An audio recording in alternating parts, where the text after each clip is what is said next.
الأداة التانية معانا هي الGA4 أو Google Analytics 4. قُل لي هو ينفع يكون عندك موقع عقاري وما عندكش فكرة مين جاي منين وبيعمل إيه وليه قعد كتير على صفحة المشروع وما سابش أي استفسار؟ الأداة دي بقى هي لوحة بحث مجانية من جوجل، بتقول لك الزوار جُم منين، من الفيس، من بحث جوجل، من الإعلان اللي أنت عامله، بتقول لك أكتر الصفحات اللي اتشافت على الموقع إيه، مشروع إيه، منطقة إيه، الناس اتفاعلت مع إيه وما اتفاعلتش مع إيه، كام واحد قعد في الموقع وقت طويل وكام واحد خرج من الموقع على طول بمجرد ما ظهر المشروع الفلاني، ما قعدش 3 ثواني وخرج. طب ليه؟ طب هل في أحداث حصلت في الموقع؟ حد ضغط على طلب معينة، حد ما كمّلش الفورمة بتاعته، حد ضغط على اتصل بينا على زرار واتساب، في أحداث حصلت، في ناس اتفاعلت مع صفحة المشروع والّا دخلوا وخرجوا على طول. الأداة دي ممكن تكشف لك إن معظم الزيارات رايحة للمشروعات الخاصة بالقاهرة الجديدة، فتركّز إعلاناتك هناك.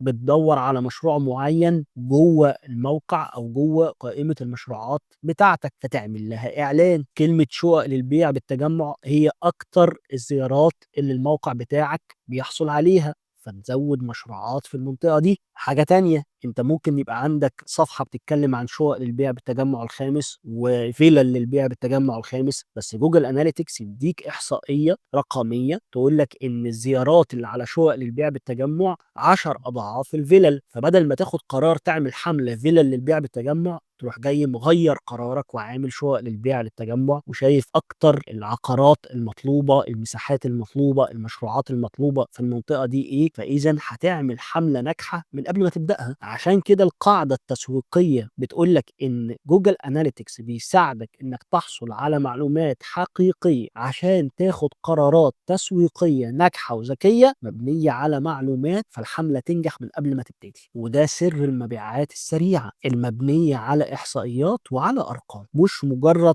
تسويق عشوائي أو أنا حاسس إن المنطقة دي هي اللي جاية بكرة.